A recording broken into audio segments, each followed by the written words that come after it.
বাঙালির নববর্ষের সূচনা তো হয়ে গেছে অনেক দিন আগেই, কিন্তু আমি তোমাদের আজকে পয়লা বৈশাখের ভিডিওটা শেয়ার করছি।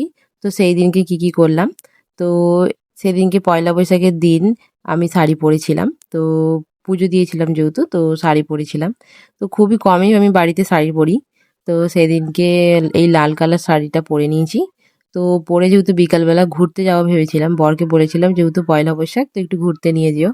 ও বলেছিল ঠিক আছে, কিন্তু নিয়ে যাবে বলেছিল, কিন্তু তারপরে বলছে যে না নিয়ে যাব না। আমি বললাম যে না আমি ঘুরতে যাব। তো বিকালবেলা ঘুরতে যাওয়ার জন্য আমি এই শাড়িটা আর এই ব্লাউজটা বার করে নিয়েছিলাম। এটা আমি মিশো থেকে কিনেছি। শাড়িটা পরে খুব আরাম লেগেছে, খুবই ভালো। আর এই ব্লাউজটাও খুবই সুন্দর। তো যখন আমি রেডি হচ্ছিলাম ও পাশ থেকে আমাকে খুব বিরক্ত করছিল। তো আমার রেডি হতে ওই জন্য দেরি হয়ে গেছিলো। মোটামুটি আমরা বেরিয়েছিলাম বাড়ি থেকে ওই 7:30 পৌনে 8টা বেজে গেছিলো। তো আমি এই শাড়িটার ব্লাউজটা পরে নিয়েছি, এবার রেডি হতে শুরু হব। তো এবার রেডি হওয়ার টাইমে আমাকে খুবই বিরক্ত করছিল, তাও দেখো আমি রেডি হয়ে নিয়েছি। তো এই হচ্ছে আমার ফাইনাল লুক। তো এই শাড়িটার সাথে আমি বেশি মানে গোল্ডেন জুয়েলারি পরিনি, কারণ এই জুয়েলারিটা পরেছি। এই জুয়েলারিটা পরলেই বেশ দেখলাম ভালো যাচ্ছে। তো আমি এই কানেরটা পরেছি, আর কিছু করিনি। গলায় যা চেন পরে থাকি সেটাই ছিলাম। তো তারপর রেডি হয়ে গেছি, তারপর বরকে বললাম তুমি রেডি হয়ে নাও। তো রেডি হয়ে আমরা নিচে চলে এসেছি। তো ওখান থেকে গাড়ি বার করে আমরা ফার্স্টে গেলাম মেলাতে। মেলাতে গিয়ে দেখি কত ভিড়, মানে কি বলবো, খুবই ভিড় ছিল এই মেলাতে। আমি প্রায় কত বছর, প্রায় বলতে পারো 5-6 বছরেরও বেশি হবে তারপরে আমি এই মেলাতে এলাম।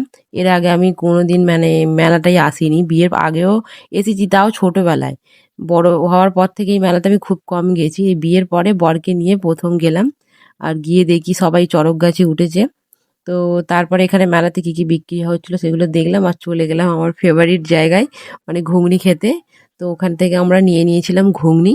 তো ঘুগনি খাওয়া দাওয়ার পর এখানে চলে গেছিলাম জিলিপি খেতে। প্রথমে তো বলছিলাম খাবো না, তো বর বলল না এই অল্প করে নিচ্ছি একটু খাও। জিলিপিটা খুব একটা বেশি আমার ভালো লাগে না। তো ও জোর করছিল বলে এই অল্প করে নিয়ে দুজন মিলে খেয়েছি। আমি একটা খেয়েছি, বাকিগুলো ও সব খেয়েছে। তো ওখান থেকে আমাদের মেলা দেখা হয়ে যাবার পর ও চলে এসেছিল গাড়ি নিয়ে, আমিও চলে বেরিয়ে পড়েছি ওখান থেকে। তারপরে আমরা চলে গেছিলাম পেট্রোল পাম্পে পেট্রোল ভরতে। তো ওইখানে একটু ভিডিও করছিলাম। তারপরে ভিডিও করার পরে আমরা একটু লং ড্রাইভে চলে গেছিলাম, কারণ কোথায় আর যাবো, কোথাও ভালো লাগছিল না। তো তাড়াতাড়ি মেলা থেকে বেরিয়ে পড়েছি, বেশিক্ষণ ছিলাম না। তো তারপর গিয়ে আমরা এখানে চলে এসেছিলাম ফুচকা খেতে।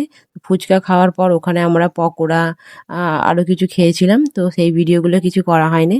তারপরও আমাকে একটু লং ড্রাইভে নিয়ে যায়। তো ঘোরার পরে আমরা এখানে বাড়ি চলে আসছিলাম। তো কিছুক্ষণ মানে এই আধা ঘন্টা মতন ঘুরে আসার পথে দেখলাম যে আর একটা জায়গায় মেলা বসেছে, যেটা আমরা জানতাম না। তো দেখলাম এখানে মেলা বসছে, তারপর তো আমরা দেখো বাড়ি চলে মেলা ঘুরে এসেছিলাম। বাড়ি চলে এসেছি।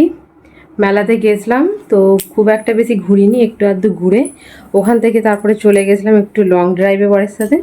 তো তারপর দেখো এই বাড়ি চলে এলাম এখন। তো এবার একটু ফ্রেশ হব, এখনও ডিনার করিনি। তো চলো ডিনার করতে যাই। টাটা।